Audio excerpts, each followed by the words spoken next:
No primeiro episódio do Além do Centro, a gente mergulhou na força da cultura que nasce e pulsa nas periferias de Campinas, ouvindo quem faz arte como forma de resistência e acolhimento. Agora é a hora de virar o microfone para o outro lado. E a pergunta é: como todas essas histórias que a gente ouviu podem ganhar mais visibilidade? A cultura está acontecendo além do centro, mas quem vê, quem conta e como isso chega para quem está fora da bolha? Onde você costuma ver os eventos culturais periféricos que acontecem aqui na cidade? Normalmente pelo Instagram. Normalmente eu olho pelo site da Prefeitura de Campinas, o site oficial da Prefeitura de Campinas. Vejo pelo Instagram e pelos posts patrocinados que eles colocam tanto no Instagram quanto outras redes sociais. Eu me informo nos principais vínculos de informação da cidade. Então G1, a Cidade On, portais que tenham credibilidade e trazem as notícias, agenda culturais, programação de eventos e tudo mais. Eu sou o Caio Lima. E eu, Júlia Félix. E agora chegou a hora de ampliar o foco. Então, para a gente entender melhor os caminhos para dar mais visibilidade à cultura que nasce e vive nas periferias, convidamos duas figuras importantes da comunicação cultural da nossa região. Ellen Sacconi, jornalista da IPTV, afiliada da Rede Globo, e o gestor de políticas públicas, Igor Oliveira, um dos fundadores da maior mídia independente de Campinas, o Balearte. Bom, primeiramente, bom dia. Queria agradecer a todo mundo aí pelo convite, né? Queria agradecer a PUC, que mantém aí uma tradição de se conectar bem com a cidade, né? Acho que para mim é a Universidade de Campinas que mais consegue se conectar com o território. Meu nome é Igor Oliveira, sou gestor de políticas públicas agora, formado finalmente. É assim que eu me formei, voltei aqui para Campinas. E lá em São Paulo eu trabalhava com cultura, na Secretaria Municipal de Cultura. Então, sempre tive muito perto de projetos, né? Acho que é bom falar, trabalhava no projeto Jovem Monitor Cultural, uma política pública muito importante para a cidade de São Paulo, que distribui mais 300 jovens pelos equipamentos de cultura da cidade. Eu era da Biblioteca Camila Cerqueira César. E aí, a partir disso, fui conhecendo mais sobre política cultural, sobre como funcionam os equipamentos, e vivia muito intensamente a produção cultural por parte da prefeitura, dos coletivos. E aí se fechou esse ciclo, né, da universidade, se fechou o ciclo meu em São Paulo, e aí volto para Campinas. Volto para Campinas nesse pós-pandemia, né, de uma cidade do interior, que, ao meu ver, da época, dos meus amigos que iniciavam na época o coletivo, né, Balearte, uma falta de coisa para fazer, somente isso, assim. O jornalismo veio depois, o Balearte se iniciou enquanto coletivo de sarau, de produção cultural. A gente ocupava as praças do bairro, somos lá do Nova Europa, né? Então fizemos sarau lá no Nova Europa, fizemos uma edição no Centro de Convivência, e nossa ideia era essa, já que a gente não tinha muita coisa para fazer e recursos também, né?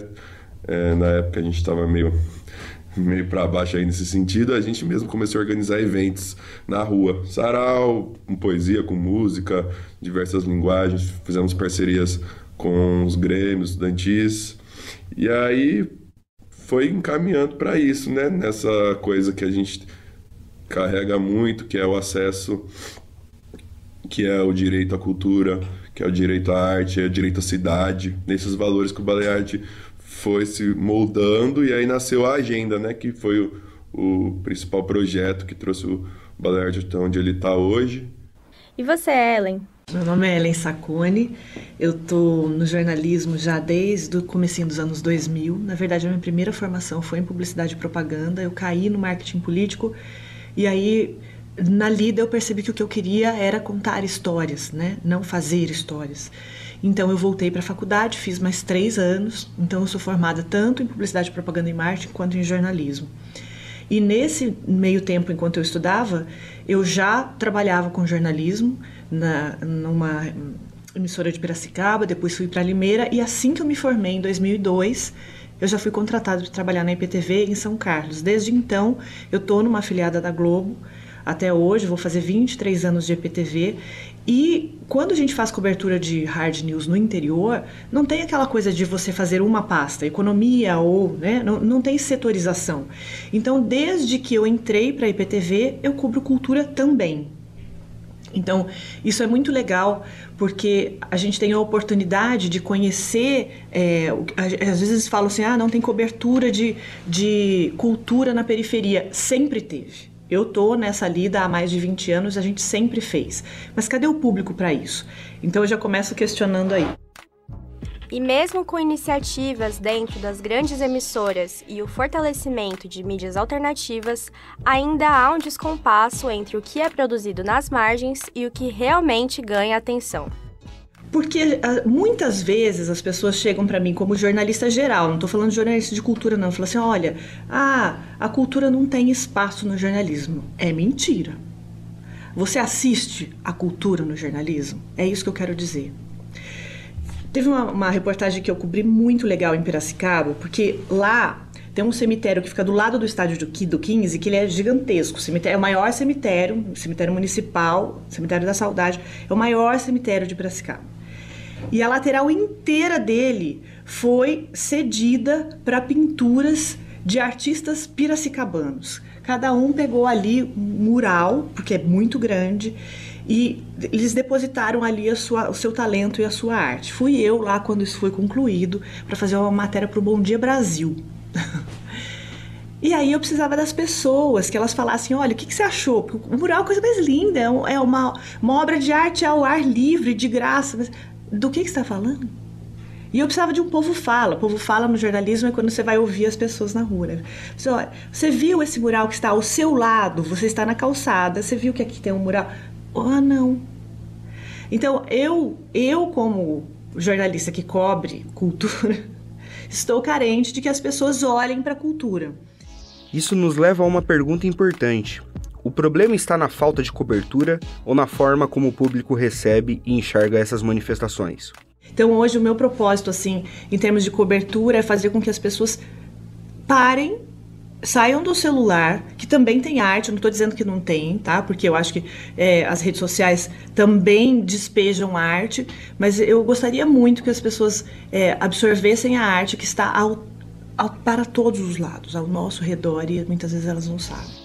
E atualmente, a EPTV possui 5 espaços em sua grade para divulgação cultural. Olha, hoje a gente tem o Encena Cinema de quinta-feira, a gente tem o Programe-se, que é uma agenda cultural de sexta-feira no EPTV1, a gente tem o Em Cartaz, que é uma agenda cultural no Bom Dia Cidade, tem um espaço grande na sexta-feira de manhã, e aí no sábado, que é realmente o Encena, a gente tem um espaço de conteúdo grande, que às vezes chega a fazer matérias de 8 a 10 minutos, e mais uma agenda cultural. Então são 5 espaços dentro da programação de uma emissora de massa, né, que se presta justamente a fazer a cobertura da cultura regional. E aí nessa linha editorial, assim, como vocês têm esses 5 quadros que são diferentes, esses quadros eles se direcionam a públicos alvos diferentes e específicos? Porque, por exemplo, eu acho que quando o Igor traz um pouco disso da juventude se enxergar, e principalmente nesse trabalho que a gente está falando sobre cultura periférica, tem muito o lado da marginalização, né? Por quem ela é vista não legítima? Quem acha que ela não é legítima? Existem certos estereótipos, né? Então, eu acho que é uma coisa enraizada na sociedade mesmo, assim. Mas você está falando de cobertura midiática ou da população? Dos dois, nesse sentido de se vocês estão olhando para essa diversidade de público-alvos e se tem essa preocupação de públicos variados se enxergarem nesses quadros, deles Sim. verem que a cultura que eles produzem também ali na periferia tá ali, tem essa visibilidade, sabe? Nesse sentido. Sim, com certeza. Quando a gente coloca qualquer coisa numa TV aberta, né? É uma TV aberta, então você não tem um foco específico. É claro que hoje a gente tem um perfil de pessoas com entre 30 e 60 anos que assistem, mas assim, a televisão aberta, não a TV fechada, a TV aberta, ela é público de massa. Ela é voltada para quem ligar a TV de graça e assistir onde ela estiver. Hoje pode ser no celular, no computador ou no próprio tubo da televisão, né? Então, assim, uma vez que eu pus na IPTV, ou uma vez que eu coloquei num jornal que é público, qualquer pessoa pode assistir. Agora, claro que existem perfis que assistem. O que eu faço na minha reunião de pauta? É de graça? Todo mundo tem acesso? Tem espaço aqui. Então, é nesse sentido que a nossa reunião de pauta mira ou foca o público. Para todo mundo. então tem espaço aqui. Na internet, o jeito de contar e escolher o que vira notícia é diferente. E é nesse cenário que projetos como o Baile Arte ganham força. O Baile Arte tem o recorte da territorialidade de ser na região metropolitana de Campinas, mas também outro muito forte é o geracional, focado para juventudes, né? E aí faz muito sentido estar nas redes sociais, né? Eu acho que também pensando assim a fala da Ellen, a TV vem diminuindo, principalmente das camadas jovens do próprio assistir, né? A pessoa passa muito mais tempo no celular, no TikTok, Instagram ainda também agora está ficando para outra faixa etária, o TikTok está ficando para o pessoal mais novo, né? Por ter essa experiência aí de produtor cultural, seja no setor público ou enquanto coletivo independente, também sempre consumi muito arte de rua, slam, batalha de rimas, sarau, essas manifestações que tem na rua, que eu vim mais em São Paulo, e senti essa falta voltando para cá. E daí, não é que não tinha, né? A grande brisa é que a gente não conseguia encontrar um lugar que sistematizasse essas manifestações que são, sim, mais alternativas, né? Agora, só pensando, assim, um debate sobre isso, né? Tipo, a TV aberta, né? Querendo ou não, ela tem certos limites da divulgação das manifestações culturais, porque muitas delas estão em lugar de marginalizadas, coisas que elas não estão... Eu vou em todos os lugares. Sim. Fazer cobertura de cultura, aqui em Campinas, fala que eu não... Assim, pelo menos o que nos é proposto, a gente vai em qualquer lugar, não tem barreira. Vou dar um exemplo, os fluxos de funk, que são um grande tema que estão sendo debatidos, que tem até a lei do pancadão, né? Esse termo que completamente nem... não tem como, não é um termo usado assim, né? Um termo que já estigmatiza. Os fluxos, os bailes funk, né? São temas utilizados, debates políticos, que são manifestações legítimas, culturais, que acontecem nas periferias, que são super hostilizadas. Não teria como uma TV tradicional divulgar isso, porque ainda está sendo construído na sociedade a visão sobre isso. Eu acho que o legal Posso terminar? Não teria como a mídia tradicional tratar isso, ainda mais em grandes emissoras, porque são assuntos que estão sendo construídos na sociedade, então são pautas de polarização política e tudo mais. Eu acho que a mídia alternativa tem mais espaço de tratar sobre isso, né? Não existe uma impossibilidade de cobertura. Aliás, tudo que é relevante para a cultura, você vê um grande artista, embora seja pago, claro que ele vai ter espaço para a gente, sabe? Eu acho que a cultura, ela não tem limites. Todos os dias eu aprendo fazendo cobertura de cultura que você não pode ter julgamento na arte, né? Se você chega numa exposição julgando se ela é boa ou ruim, não vá, né? E assim vale para música, para todos os estilos de música, e para pintura, para tudo relacionado à arte, né? Então, é nesse sentido, assim, toda vez que a gente tem reuniões de pauta, a gente tem grupos, a gente tem alguns grupos de WhatsApp onde a gente posta tudo que a gente recebe para ver o que vale sendo arte boa, entendeu? Tem espaço com a gente se a arte for boa. Nessa altura da entrevista, já deu para perceber que as estratégias e as abordagens entre um veículo independente e outro tradicional podem ser bem diferentes. Além disso, as redes sociais, que é a Casa do Baile Arte, dão abertura para outras possibilidades quando o assunto é sustentabilidade. E também a gente, por ter esse caráter das redes sociais, tem esse marketing de influência, né? Então a gente faz parcerias com marcas e tem uma faixa de preço lá, né? Já respondendo a pergunta. Tipo, eu não vou divulgar coletivo, movimento social independente, aí é cortesia, curadoria, né? E o que, chega uma produtora já que dialoga com os valores do projeto, aí a gente tem uma faixa de preço. Ou seja, coletivo, movimento social, rolê independente, curadoria, né? Pode entrar em contato também, a gente posta. Projetos financiados por por fomento ou projetos iniciantes, tem uma faixa de preço. Aí já empresas bem estabelecidas, empresas grandes, casas de shows maiores, aí é outra faixa de preço. Então a gente trabalha assim, com curadoria e conteúdo pago. Na televisão não existe essa coisa de comercializar, né? Isso no jornalismo, não há conversa sobre comercializar no jornalismo. Se é comercializado é publicidade, não é jornalismo, né? Então o que entra é o que vale, o que merece público, entende? Acho que, ou melhor, acho que até o inverso, o que entra é o que o público merece. Agora eu tenho uma pergunta que eu vou querer que os dois respondam, por favor, porque a gente também sempre ouve que quando se fala de jornalismo cultural de forma generalizada, a gente só se fala de agenda. Então, hoje, tanto no independente quanto no que a gente chama de tradicional, quais são os desafios para cobrir o jornalismo de uma forma que não seja apenas divulgação, mas que seja também de crítica, de reivindicação a espaço, que seja tal qual é feito numa outra editoria, como economia, como política e coisas do tipo. O que vocês enfrentam de desafio hoje? Não dá para dividir a cultura da política, né? Ainda mais pensando em acesso à cultura, pensando sobre espaços na cidade, sobre como a dinâmica da própria cidade. Então, no projeto, tento sempre trazer esses debates, né? Alguns exemplos, né, que eu acho que tiveram bastante espaço e visibilidade na página, que tem a ver com a dinâmica da cidade, como a cidade recebe esses novos movimentos culturais, né?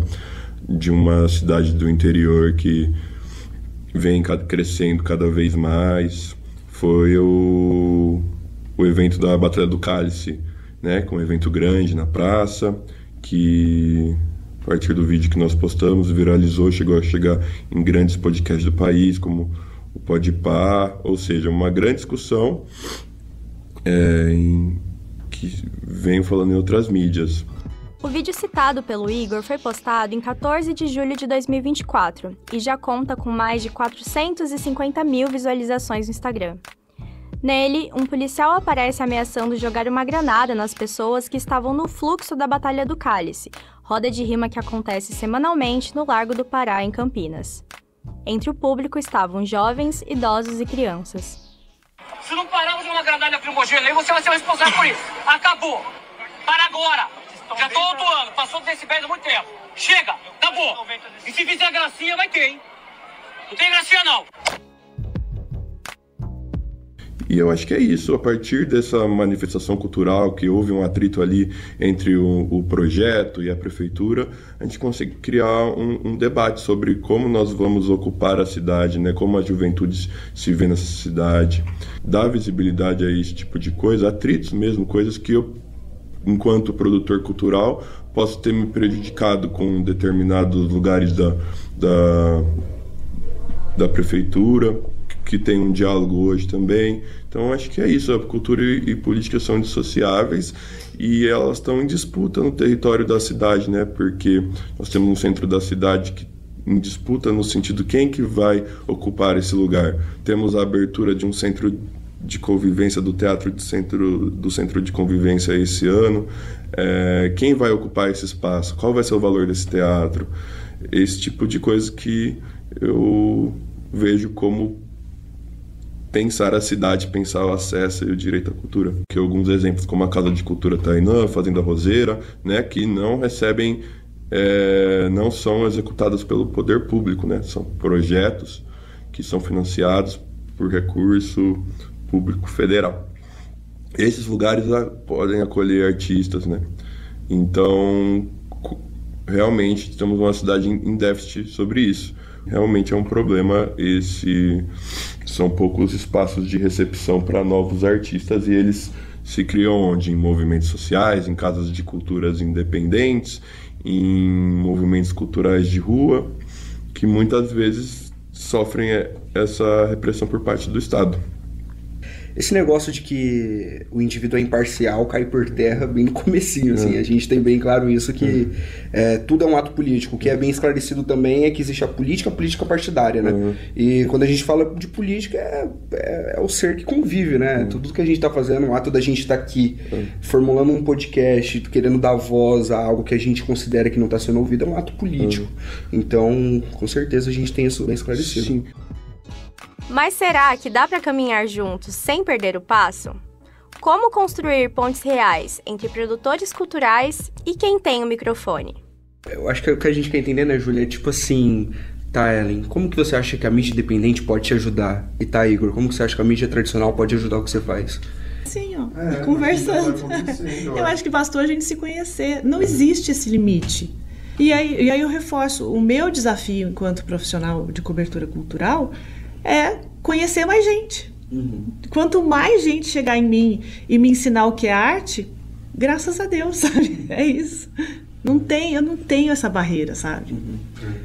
Eu acho que se ajuda também no sentido de incentivar que nasçam novas mídias que pensem em território. Eu acho que isso estimula mais as conexões entre os comunicadores e amplia o debate. Então, quem estiver ouvindo, eu sou o maior fomentador que nasçam mais mídias alternativas na cidade, de opiniões e de espectros políticos diferentes, porque isso informa e cutuca também, né? Isso é muito legal de ser ouvido num projeto experimental, porque amarra tudo que a gente viu, porque a gente ouviu no primeiro dia de aula que a grande sacada do jornalista é saber ouvir uma história. Sim. E aí a gente chega aqui num debate que é sério, com um debate que é complexo, e vê que a grande solução no fim das contas é o quê? Conversar. Dialogar. Exatamente, escuta ativa.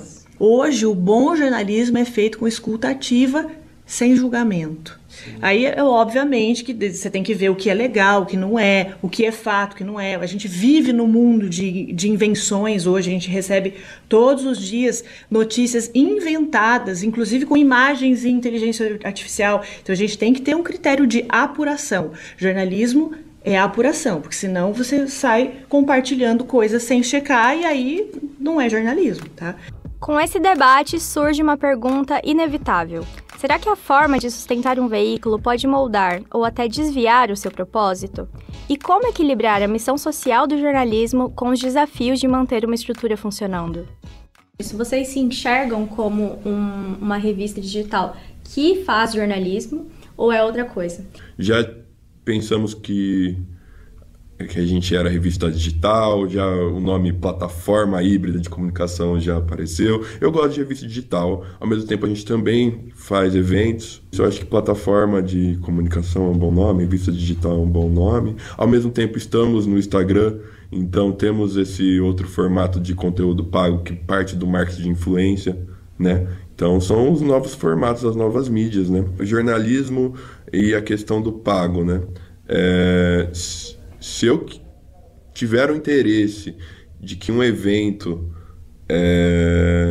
que parte e é alinhado com os meus valores e ideologia, os valores de ideologia do projeto, para ele aparecer nesse mar de informação na internet, eu vou ter que fazer marketing pago.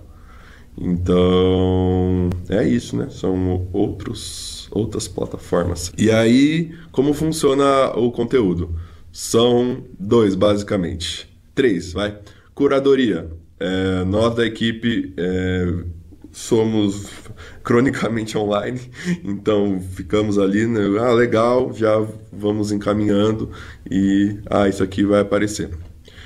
Cultura no geral, não só arte, cultura, já postamos coisas de gastronomia, coisas de identidade. Fizemos pode chamar de cobertura? Estou desenvolvendo a ideia com vocês também, sobre a coisa das cotas trans na Unicamp. Fizemos 3 posts sobre isso. E daí muito colaborativo, porque usamos as mídias dos próprios estudantes, os artistas fotógrafos de lá. Enfim, é muito doido, também estou entendendo o que está acontecendo. E aí, é isso. Curadoria, nossos interesses, o que a gente consome. Colaborativo, que os produtores culturais e os coletivos nos mandam. E conteúdo pago, que casas de shows grandes, artistas maiores que têm interesse em aparecer na nossa plataforma. Então, são esses 3 fluxos. Outros formatos de jornalismo dentro das novas plataformas e da rede social. Você saber trabalhar o formato dentro do algoritmo, que muitas vezes eu discordo, e fazer a informação chegar, é você fazer um jornalismo com maior alcance. É minha visão. Para mim, eu vim aprender hoje com vocês. Porque vocês renovam, vocês revigoram tudo que eu vivo há mais de 20 anos, sabe? Então, entrar nesse laboratório, ver que está se fazendo jornalismo com um embasamento teórico, isso é muito importante para mim. Porque a gente vive um mundo de rede social que parece que está nos engolindo sem checagem. Então, embora a política esteja em todas as conversas, quando a gente se propõe a fazer um curso de jornalismo é porque a gente quer saber a diferença para o resto. O comunicador é isso, ele é um revolucionário de tudo. Então, assim, claro que existe essa intenção de que o mundo seja melhor no jornalismo. E a gente pode fazer isso, sabe? É muito importante, eu acho que deixar essa mensagem nesse ambiente universitário de que, sim, é possível. Depois de ouvir tudo isso, ficou claro que quando há espaço para escuta, há também espaço para transformação. E foi acreditando nisso que nasceu o Além do Centro, um projeto que acredita no poder do jornalismo local em amplificar iniciativas e fazer com que mais vozes sejam ouvidas. Um projeto feito por quem ainda carrega no peito essa vontade de mudar o mundo, de contar boas histórias e de ouvir de quem, muitas vezes, nunca teve espaço para falar. E apesar desse ser o último episódio do podcast e o encerramento do nosso projeto experimental, a escuta continua. Que o jornalismo siga firme em seu papel social, sendo ponte, presença e escutativa, e que esteja sempre onde houver uma boa história para contar, e também para se ouvir. Nosso agradecimento ao Igor e à Ellen pela conversa e a você que acompanhou essa jornada com a gente até aqui. E que sigamos juntos, ouvindo o que vem além do centro. Esse podcast foi produzido pelos alunos do 8º semestre de jornalismo da PUC Campinas, com orientação da professora doutora Rosemary Bars, com roteiro e produção de Júlia Félix e Caio Lima. A operação de áudio foi com a ajuda de Francisco Silva e a edição de Márcio Claver.